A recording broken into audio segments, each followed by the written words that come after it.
Just shut that curtain a tiny bit.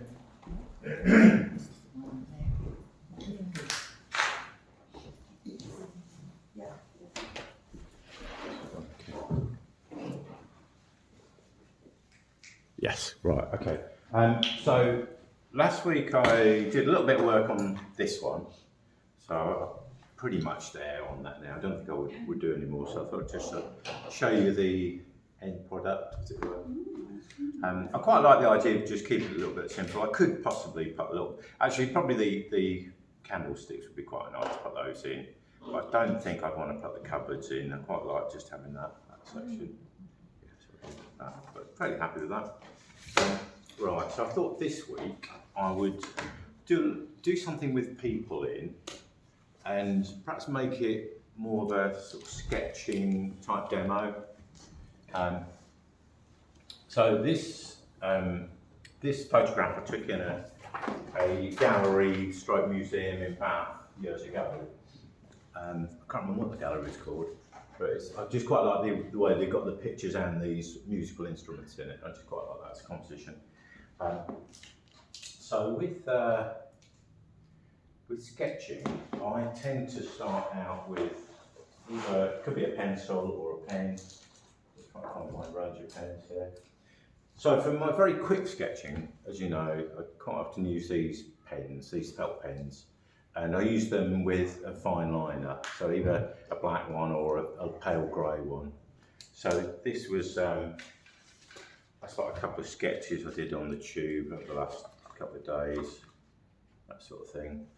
And I was thinking a tube or a train makes quite an interesting interior, sort of interior space with people. So that could have been another alternative or something like that. But with a subject like this, I tend to like to start with something fairly small. So I might start, say, with this person here. I don't particularly plan it out too carefully. I just think, well, probably she's on that space. She's probably going to be about here, and it's really just what I like about the pens. It's very instant. You haven't got to worry about it smudging or that sort of thing, which I tend to do with pencils. Can't correct your mistakes. Can't correct mistakes. Forces you to concentrate. Not the easiest medium to talk and demonstrate at the same time. Can you paint over pen all right then, Paul?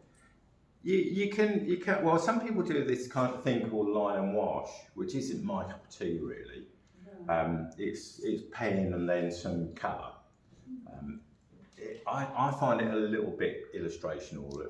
I find that it sort of freezes it a bit. So you do want the pen to show in the final painting? Yeah, I mean my sketches, I tend to do that, and I feel quite comfortable with that. And to me, the lines don't.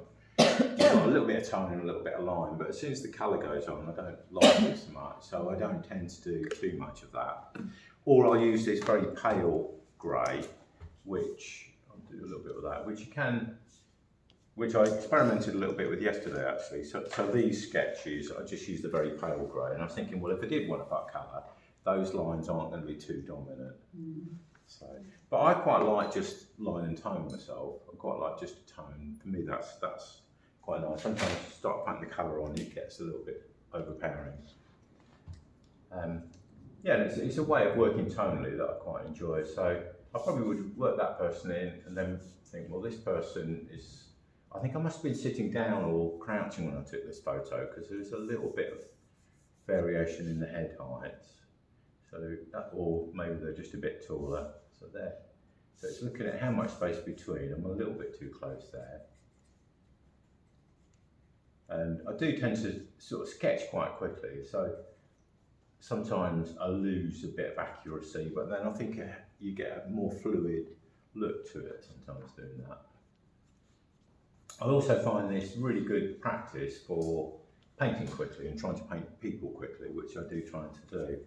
I've got a couple of examples in my box there I'll show you that I've worked on over the last couple of days.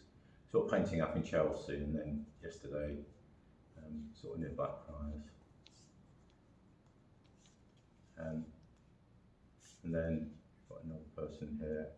And then I would then work out, so once I've got a few people established, I can then see that this part of the heart is roughly sort of head height, so that might be a good place to start that, and then follow that shape up there.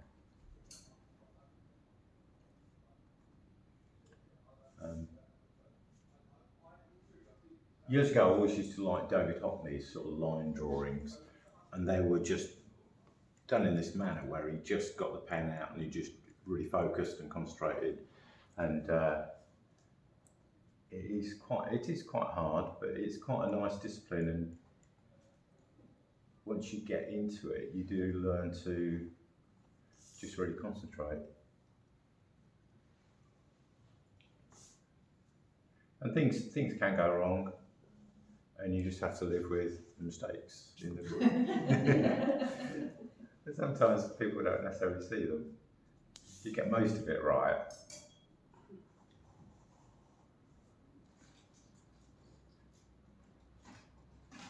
Something along those lines.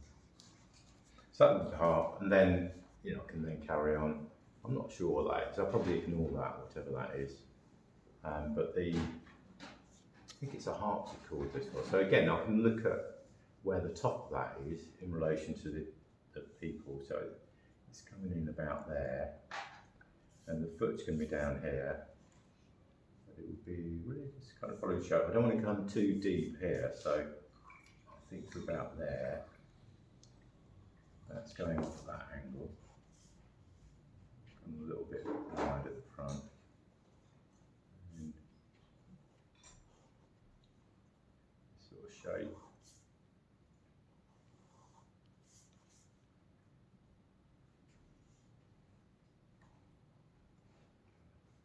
Something like that. Yeah, that's a lot wider. I've kind of lost a bit of shape there, I can see.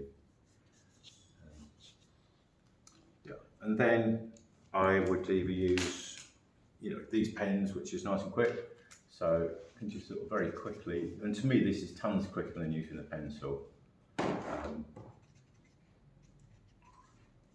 You just go in with a lighter tone first, and then a little bit of the medium tone. And as soon as I've done that, within a couple of seconds, that starts to read, to me, starts to read as a space. That they look like they're in a room, and there's a light source there.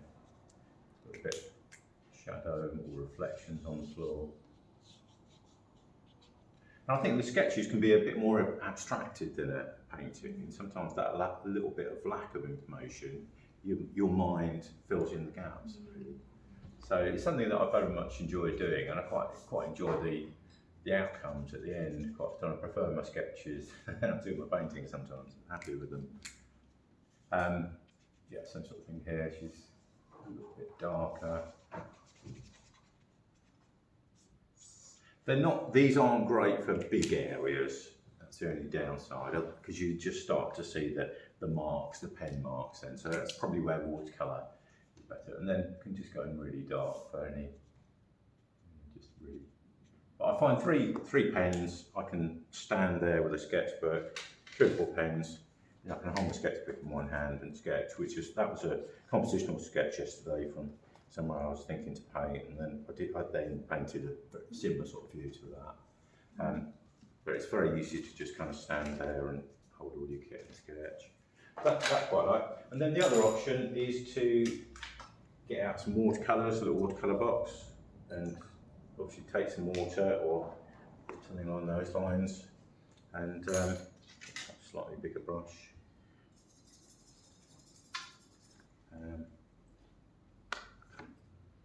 So again, to me this is just slightly slower.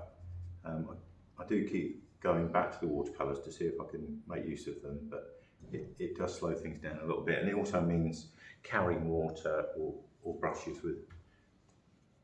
But this is probably, yeah, a quicker way of working certain things in.